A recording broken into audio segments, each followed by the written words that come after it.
Bună ziua! Salutări! Ce faceți, oameni dragi? Cum sunteți?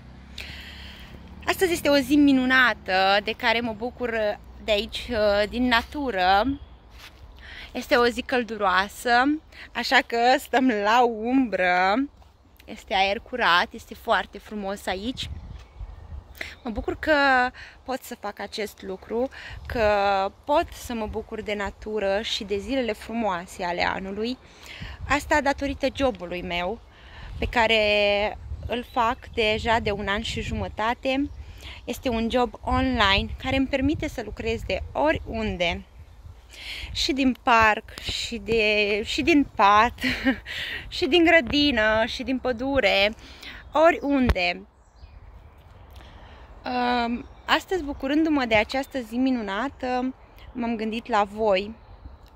Mă gândeam că eu am parte de toate aceste lucruri, sunt recunoscătoare pentru toate aceste lucruri, dar că sunt oameni care sunt la muncă și probabil fiind într-un depozit sau undeva, nici măcar nu reușesc să te bucuri de această zi călduroasă și frumoasă, să nu mai zicem și împreună cu familia.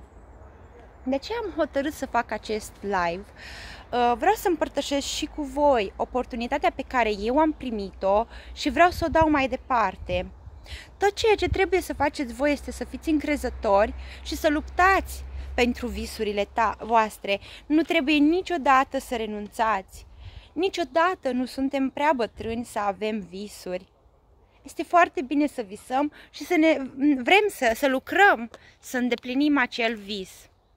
Cu siguranță aveți visuri. Eu, de exemplu, mi-am dorit să fiu liberă, să am timp pentru mine, pentru familie, pentru cei dragi și, bineînțeles, acest lucru l-am obținut deja, iar, să vă zic așa, în mare, locuiesc în Anglia. Deja sunt peste hotare de 11 ani plecată, iar dorința mea mare era să mă întorc în țară, este să mă întorc în țară, visez să mă întorc în țară, continuând să lucrez pentru un șef. Niciodată nu aș fi reușit acest lucru, pentru că niciodată nu mi-ar fi fost de ajuns banii. Oricât de mult aș fi câștigat, oricât de mulți bani aș fi dus în țară, oricâte lucruri mi-aș fi făcut acolo și realizări, tot timpul aveam acea frică că bine, mergem în țară, mergem cu niște bani, dar acei bani se vor termina. Va trebui să mergem la muncă. Știm cu toții cum sunt plătite salariile din România, așa că, bineînțeles, nu am fi avut niciodată curajul să ne reîntoarcem în țară, pentru că nu aveai un job stabil, salariile sunt foarte mici și nu ne-am fi permis acest lucru, chiar dacă ne-am fi făcut și cea mai frumoasă vilă. Deci viitorul nostru se preconiza a fi aici în Anglia. Până în momentul în care eu am descoperit această afacere online care ne permite să lucrăm de oriunde. Pot să merg în țară și să câștig aceiași bani pe care îi câștig în Anglia. Lucrând online, lucrez în 160 de țări, am deschidere la toate aceste țări, am acces la toate aceste țări, practic nimic nu mă mai împiedică. Pot lucra din România, pot lucra din Anglia, din Rusia, de oriunde pot lucra și să-mi dezvolt această afacere atâta timp cât este online. Nu trebuie să mai plătesc o chirie în Anglia, pot să merg la mine acasă în România și să câștig aceiași bani pe care îi câștigam aici la un job normal. Este extraordinar, așa-i? Este prea fain ceea ce auziți. Știu asta, este adevărat, așa a fost și pentru mine la primul impact care l-am avut cu această afacere.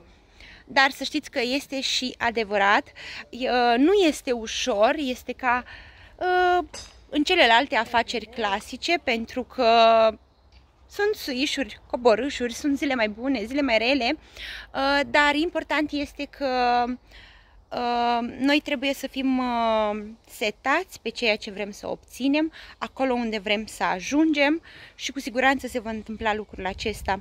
La mine s-a întâmplat după 1 an și jumătate de când am cunoscut această afacere. La tine se poate întâmpla mai repede, Singurul lucru pe care tu trebuie să-l faci este să vrei. Să vrei să-ți deschizi cu adevărat o afacere.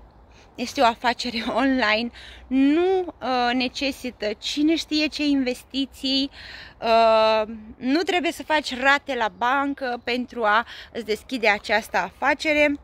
Este totul foarte ușor și foarte, foarte plăcut. Practic, de 1 an și jumătate de când am cunoscut această afacere, am fost într-o continuă creștere. În schimb, la afacerea clasică, știam să fac doar un singur lucru. Aici lucrez cu oameni. Cunosc oameni noi, oameni de la care am ce să învăț, am ce învăța și sunt mândră de oamenii pe care i-am cunoscut și de realizările pe care le-am avut aici. Dacă și tu te regăsești în aceste cuvinte, dacă și tu îți dorești o afacere, îți dorești un viitor mai bun, îți dorești ceva în care poți să vezi un viitor. Eu, cum vă spuneam, nu vedeam un viitor decât aici în Anglia, lucrând aici, pentru că în România salariile sunt foarte, foarte mici, dar în afară de asta, noi locuind la țară, nici nu erau locuri de muncă, practic era foarte, foarte dificil, așa că gândul de a ne întoarce era departe de noi, foarte departe, nu știu câți ani trebuiau să treacă până când, probabil la pensie, dar cu această oportunitate ne putem reîntoarce acasă. Dragii mei, vă las, vă urez o zi minunată și dacă vă regăsiți în aceste cuvinte, aveți o dorință, un vis, doriți să fiți liberi și să câștigați atât cât voi vreți, atât cât voi munciți și aici, pentru că aici munca voastră este apreciată. Nu veți fi la fel, de exemplu în joburile clasice, tu muncești mai mult, celălalt muncește mai puțin, dar sunteți plătiți la fel. Aici, cine muncește mai mult, acela primește cei mai mulți bani. Bonusurile sunt toate în bani, plățile se fac în fiecare lună pe card, este totul absolut legal și foarte sigur. Afacerea se moștenește, se poate lăsa moștenire la copii. În această afacere avem plătită asigurare de sănătate și vom primi o pensie.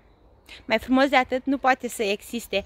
V-am lăsat, v-am pupat, am fugit pentru că trebuie să dau un telefon. Dar să știți că puteți să-mi lăsați un mesaj sau un comentariu la acest video și cu drag vă răspund și vă dau toate detaliile de care aveți nevoie. O zi frumoasă în continuare!